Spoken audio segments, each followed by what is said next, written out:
One of my newest obsessions has become leather work, and I have gone a little overboard on purchasing items of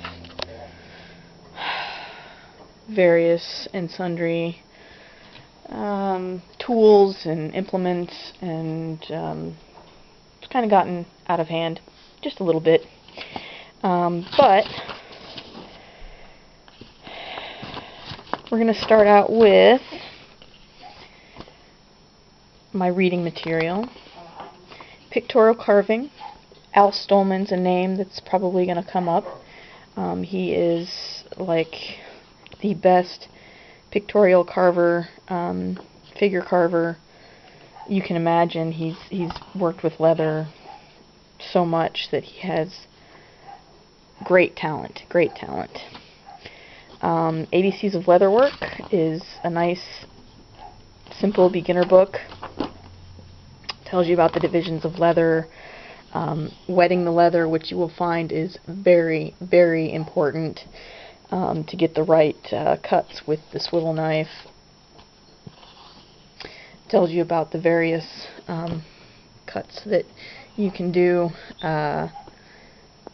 Keep your swivel knife at 90 degrees, because otherwise you end up with these undercuts that create flaps that can curl, which is my problem. And then, of course, the various tools that you can use and stuff like that. Then we have the Leather Working Handbook. This is less about tooling as it is about making things.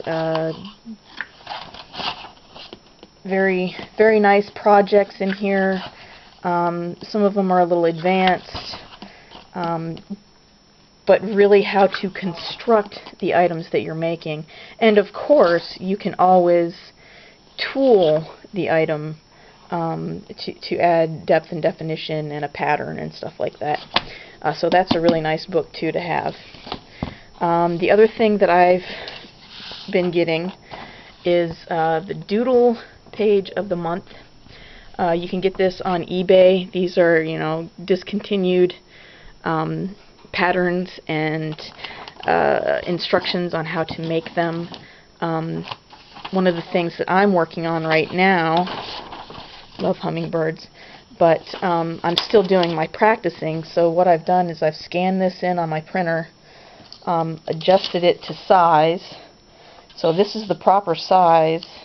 The next step will be for me to print it out on some vellum. You need like vellum or tracing paper or something like that, because you are going to use this type of tool to trace your pattern onto wet leather, and the paper just tears. So you want some sort of a tracing material to do your pattern on, so that you can trace it all nice and neat without it tearing, and then you miss some of the lines and looks all kind of funky. Speaking of tracing, so this is my vellum. I've got a few patterns that I can use, things that are fun to play with. Of course, cutting your leather to size is very important. I have a X-Acto Precision Instruments cutting mat, which is really nice because I can press quite hard, and this kind of seals itself back up, so it's, don't cut on your marble. Cardboard, it'll just go through the cardboard, obviously, so this is a really nice mat to have. This is my cutting blade. It's Sheffield. This thing will cut through anything, absolutely anything. Of course, you can use a T-square or some other, like an angle square, protractors and stuff like that to get special degrees. This is something that I got for making sure you have right angles. If your leather is not straight and you use something like an adjustable groover, your grooves won't be straight, because this follows the edge of the leather when you make your groove. Next, So once you've got your pattern all taken care of, and you've put it on your leather, we'll go over the swivel knife here. This is the swivel knife that I use. This just came with the kit. It's just your basic swivel knife. It's nothing special. You can get adjustable ones. You can get ceramic blades. You can get all sorts of stuff. I have the straight blade, the angle blade, and this is a hollow ground blade. And it is something that Bruce Cheney uses. If you go on YouTube, you can look up videos by Tandy Leather, Bruce Cheney, are two prime ones. There's Springfield Leather Company, which I do believe is Kevin Hopkins is the guy who does that. So type in Kevin Hopkins and you'll get that. Of course, there's like LBO Custom Leathers, LB, maybe it's just LB. Anyway, there's a lot of videos on YouTube and things that I've been working on. This right here is basically my very first project. This is my leather strop.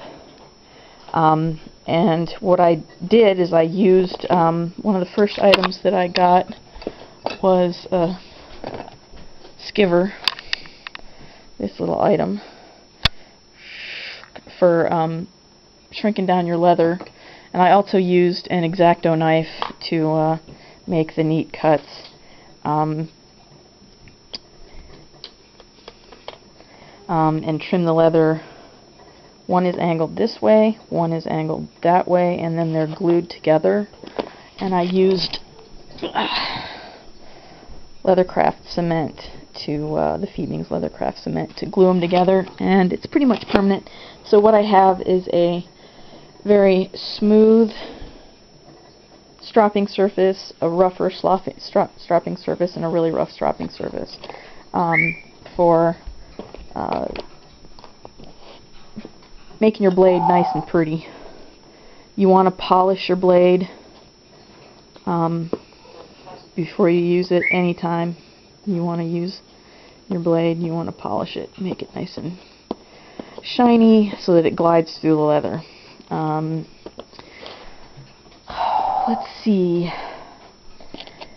I also have a sharpening stone if you do want to sharpen the edge on your, say you dropped it and you have a nick and you want to sharpen it. You really have to get the right angle though. And there are tools to get the right angle. I find that doing by hand works okay.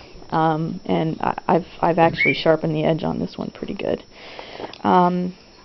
Here's my marble slab. You really need a very hard surface, preferably a smooth surface, to do all your tooling. This is a tile that I got from Home Depot for like $5. And then we have a poly block for using chisels and hole punches, things that are going to go through the leather that you don't want to hit the marble because they will damage. This is a lacing chisel for creating the holes along the edges so that you can make a nice even lacing stitch. Of course, here's my current projects that I'm working on. I am working on making a bag, a hard bag for my sharps, my skivers. This is a French edge skiver,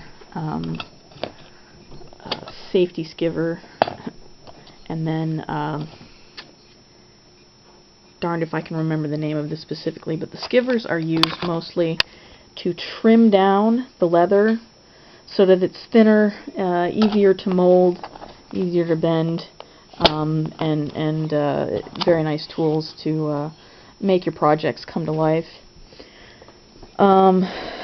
The flower that I have here, undercut beveling to raise the petals of the flower, veiners and pear shaders and things like that.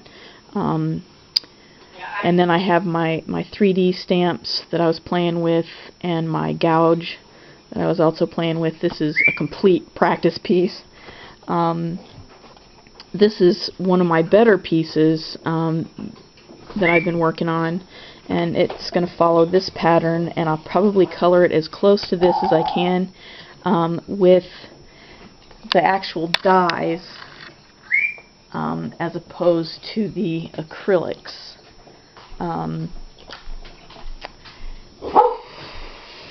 Thanks a lot, Gypsy. So let's see, what do we have next? The tooling tools. This little container I made, it's a lot of fun. I will clear the table, I promise. No, I was just so I wish this thing would focus, but it's not doing close up. Anyway, these right here are my gouges, V gouge and U gouge. I